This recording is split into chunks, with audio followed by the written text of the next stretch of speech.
Okay, so one thing you really have to remember when creating these AI agents with Stammer is that bad data will lead to bad performance of the AI agent. It's actually one of the most important things is the structure of your data.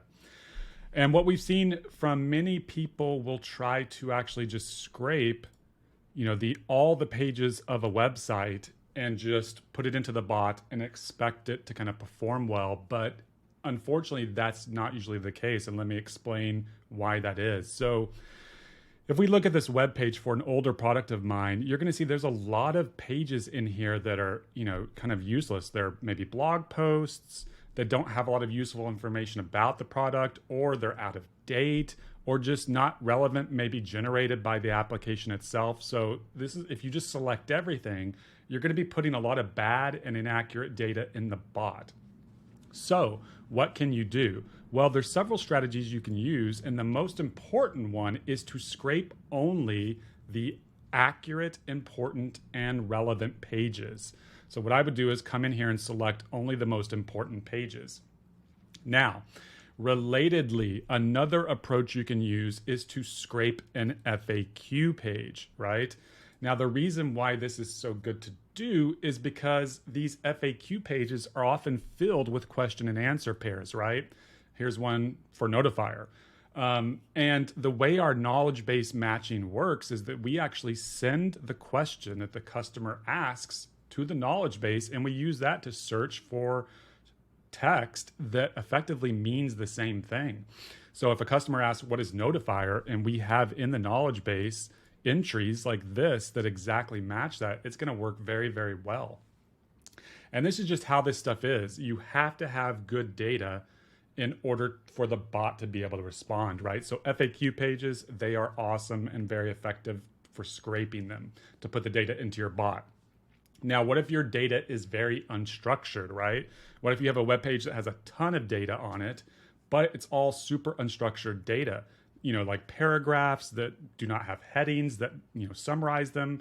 So the matches would not work as well. What can you do in that case? Well, what you can do is actually pre-process the data with ChatGPT.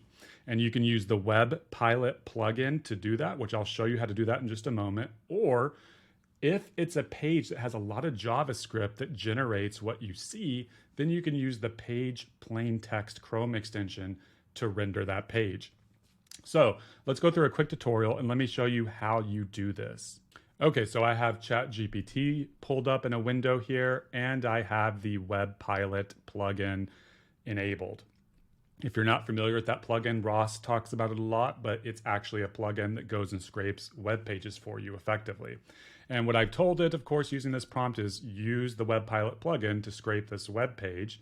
Obviously, you would replace this with your own page, and then use that data to come up with Q&A pairs and give it to me in a code box. And that's exactly what it's done, right? It's used the data on that page to anticipate what customers may mention or ask, and then it's created this data. So this is a very effective way to do it. Now, some web pages are actually generated by a lot of JavaScript on the front end. This one isn't, but we can use it still as an example. And when you have a page that has a lot of JavaScript being generated, the Web Pilot plugin is not always going to work, right? It's not using a real browser to do that.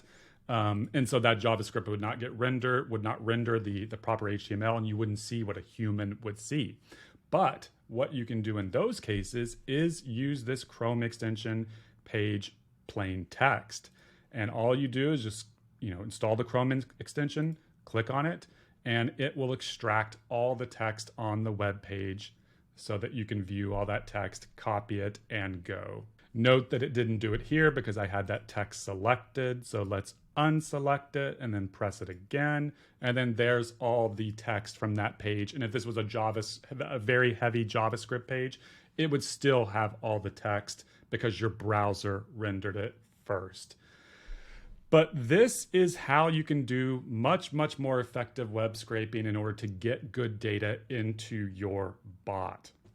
Eventually, we are going to be adding the ability to do this pre-processing with a button in here in our user interface. That'll be coming soon. Be sure to let us know if that's something that is of interest to you, if you'd love to have that added. You can reach out to us via our feature submission system, or just send us an email or a ticket and just let us know, hey, I'm interested in that feature as well. But that is it. And if you have any questions at all, if you feel like your bot is not performing well and you would like us to review it, just feel free to shoot us an email and we can get an appointment set up to see what's going on with your bot and see if we can get it to perform better. Because usually with little tweaking like this, the agents can perform much, much better.